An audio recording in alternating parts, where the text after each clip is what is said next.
चलिए खबरों में आगे बढ़ेंगे। भारतीय जनता पार्टी के राष्ट्रीय अध्यक्ष जेपी नड्डा ने देवघर में बाबा मंदिर की पूजा की और जिला कार्यालय का उद्घाटन करने के बाद हेमंत सरकार पर हमला भी बोला। उन्होंने कहा कि हेमंत सरकार वोट बैंक और तुष्टीकरण की राजनीति कर रही है।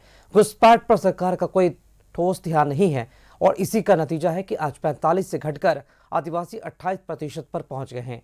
उन्होंने कहा कि आजकल जमाई टोला बनाया जा रहा है। बांग्लादेशी घुसपैठिए आदिवासी बहनों से विवाह कर उनकी जमीनों को हड़प रहे हैं। यहाँ अवैध घुसपैठ पूरे जोर शोर पर है। बोलो है कि नहीं है? और इसको सरकार का संरक्षण है कि नहीं है? ऐसी सरकार को आगे रहने दोगे क्या? रहने दोगे क्या? आप बताइए। धीरे धीरे आदिवासियों की संख्या घट रही है कि नहीं घट रही है? 1951 में यहाँ की संख्या 45% थी। आज वो घट करके 28% हमारी आदिवासी भाइयों की संख्या हो गई है। हाई कोर्ट ने कहा है कि इसकी जांच करो, लेकिन हेमंत सरकार इसकी जांच नहीं करा रही है। इसको कहते हैं वोट बैंक की राजनीति, इसको कहते हैं तुष्टीकरण की राजनीति, इसको कहते हैं कि घुसपैठियों के सहारे यानी देशद्रोहियों के सहारे सरकार चलाना चाहते हो और राष्ट्रभक्तों को कुचलना चाहते हो।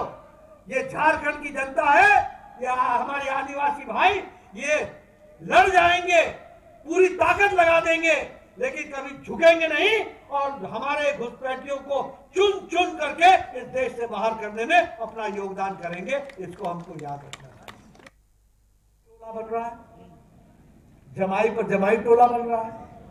हमारे बांग्लादेशी लोग हमारी आदिवासी बहनों से शादी करके जमीनों को हड़पने की साजिश कर रहे हैं।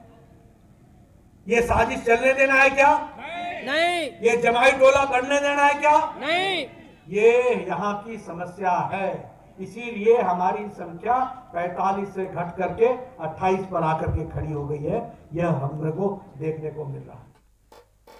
भाजपा अध्यक्ष जेपी नड्डा ने पाकुड़ जिले के गोपीनाथपुर गांव की जिला परिषद सदस्य पिंकी मंडल का भी नाम लिया। उन्होंने कहा कि पिंकी मंडल बता रही हैं कि उनके खेतों में घुसपैठिए बम रखे हैं और झगड़ा भी कर रहे हैं। उन्हें भगाने की कोशिश भी किया जा रहा है। नड्डा ने कहा कि अगर सरकार सुन रही है तो मैंने गांव का नाम भी लिया है, नेता का भी नाम लिया है। सरकार बताए क्या कार्रवाई करेगी। ये लड़ाई उस नेता की अकेली लड़ाई नहीं है, बल्कि 140 करोड़ लोगों की लड़ाई। पिंकी जी मिली थी, पूरा नाम पिंकी मंडल जी मिली थी, गोपीनाथपुर गांव की, पाकुड़ जिले की। उन्होंने मुझे बताया कि किस तरीके से जिला परिषद की सदस्य है। उन्होंने मुझे आज बताया कि किस तरीके से वहां घुसपैठिए आकर के उनके खेतों में बम रख जा रहे हैं, लड़ाई झगड़ा कर रहे हैं, उनको भगाने का प्रयास कर रहे हैं। बोलो, ये आजाद भारत में देखा था कभी क्या? और मेरी आवाज ये सरकार सुन रही है तो मैंने गांव का नाम भी लिया है और मैंने नेता का नाम भी लिया है। मैंने इसलिए लिया है कि यह लड़ाई उसकी अकेली लड़ाई नहीं है, ये 140 करोड़ देशवासियों की लड़ाई है। इसको हम लड़ करके जीतेंगे, ये हमको याद रखना चाहिए। और इसी खबर पर अधिक जानकारी के साथ हमारे साथ संवाददाता संतोष इस वक्त हमारे साथ लाइव जुड़े हैं। संतोष, जेपी नड्डा ने गोपीनाथपुर का भी नाम लिया और घुसपैठियों को लेकर उन्होंने एक गंभीर मुद्दा उठाया है और उन्होंने एक आंकड़ा भी दिया। 1951 में जहां पर आदिवासियों की संख्या 45% थी, अब घटकर वही 28% पर आ गई है। हाईकोर्ट का उन्होंने हवाला भी दिया है, क्योंकि किसी भी मामले में अगर कोर्ट अगर इसमें दखलंदाजी करता है तो मामला काफी गंभीर हो जाता है। अब क्या लगता है कि ये वाकई में जांच का विषय है? अगर ऐसा है तो सरकार क्या लगता है कि मौन क्यों साधे हुए है? क्या रवैया इस पर? उन्होंने पिंकी मंडल का भी नाम लिया, उनके खेतों में जबरदस्ती घुसपैठी घुसा है, बम रखने की कोशिश भी की जा रही है। ये बड़ी साजिश है संतोष।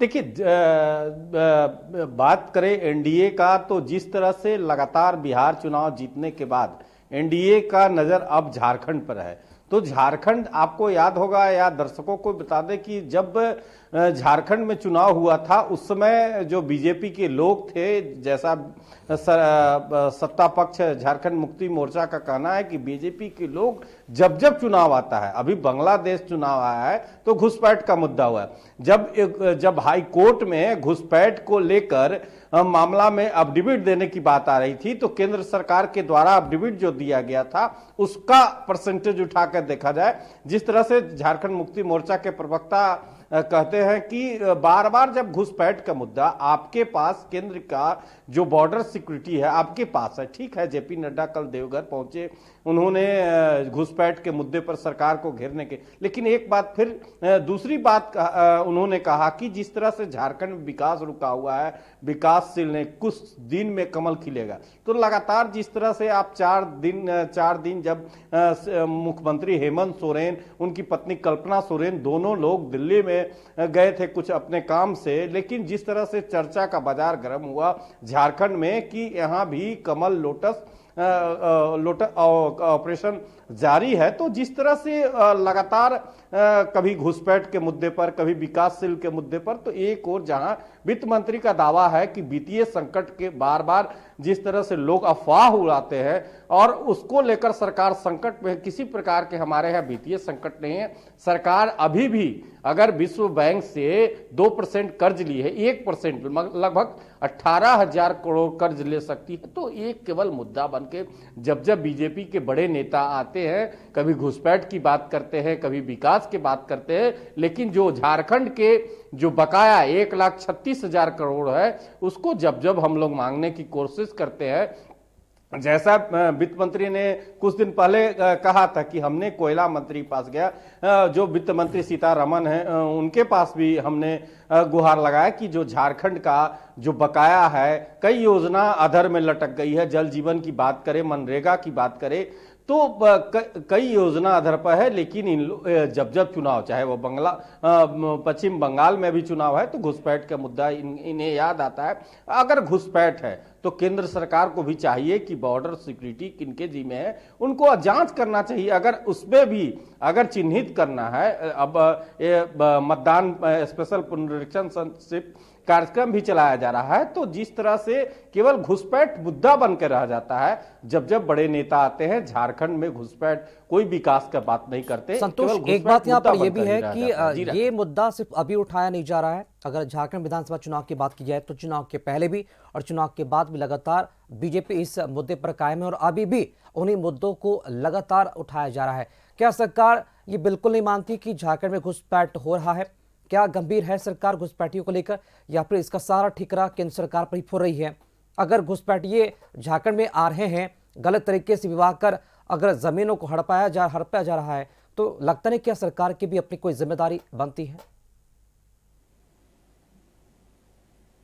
देखिए, जिस तरह से आप घुसपैठ की बात, तो सरकार ने बार बार कहा कि हम लोग घुसपैठ के, उस समय भी हाईकोर्ट के निर्देश पर जिला स्तरीय डीसी के अध्यक्षता में कमेटी गठन की थी। हर डीसी, चाहे वो साहेबगंज की बात करे, पाकुड़ की बात करे, जो जो आदिवासी इलाका है, परसेंटेज की बात आ रही घटने की बात, तो देखिए उसमें डीसी के द्वारा रिपोर्ट दिया गया था। हर डीसी अपने क्षेत्र से अफिडेविट दिए थे हाईकोर्ट में, तो सरकार भी गंभीर है। लेकिन सरकार का कहना है कि आखिर घुसपैठ कहां से आ रही है, बॉर्डर सिक्योरिटी इनके जिम्मे है, और बॉर्डर का जो घुसपैठ अगर हो रहा है तो कहीं ना कहीं गृह मंत्रालय फेल्यूर है, तो एक तरह से केवल राजनीतिक मुद्दा बनता है।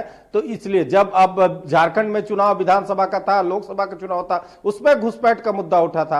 आप एक तरह से जो झारखंड मुक्ति मोर्चा कांग्रेस के प्रवक्ता कहते हैं कि जो बीजेपी के लोग हैं पलामू में बांग्लादेशी खोजते हैं, घुसपैठ की बात करते हैं, और उसके बाद जब बिहार चुनाव हो जाता है तो यही घुसपैठ का मुद्दा बिहार में चल जाता है। फिर अभी पश्चिम बंगाल में चुनाव है, असम में चुनाव है, तो अब घुसपैठ का मुद्दा फिर से आदिवासी के हितैषी बन रहे हैं। लेकिन अब जब चुनाव समाप्त होता है तो आपको भी मैपिंग करना चाहिए, आपकी भी सिक्योरिटी, जो बॉर्डर सिक्योरिटी का जिम्मा है, जिस तरह से सरकार के झारखंड मुक्ति मोर्चा और कांग्रेस बार बार कहती कि आपके जिम्मा है बॉर्डर, आप चिन्हित करके बांग्लादेशी को निकालें। हमने तो अपने 24 डिस्ट्रिक्ट के डीसी से भी रिपोर्ट मांगा है, ऐसी कोई हमारे यहाँ बांग्लादेशी अभी तक चिन्हित नहीं हुए। अब देखना होगा, विशेष संक्षिप्त मतदान पुनरीक्षण का कार्य झारखंड में मैपिंग का कार्य शुरू हो गया है, तो उसमें कितने बांग्लादेशी चिन्हित होते हैं। जी चलिए, बहुत शुक्रिया संतोष, खबर पर जानकारी के लिए आपका।